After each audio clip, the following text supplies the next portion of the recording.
We have Scott the mechanic here answering Debbie Z112's question. Her question is, my right front tire is making a squeak, squeak, squeak noise. My brakes work fine. Do you think it could be the caliper sticking?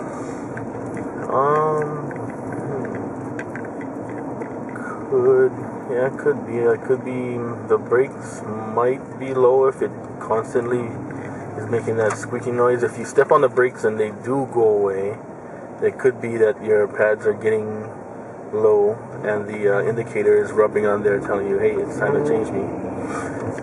Usually that's what happens when you step on it, it'll go away.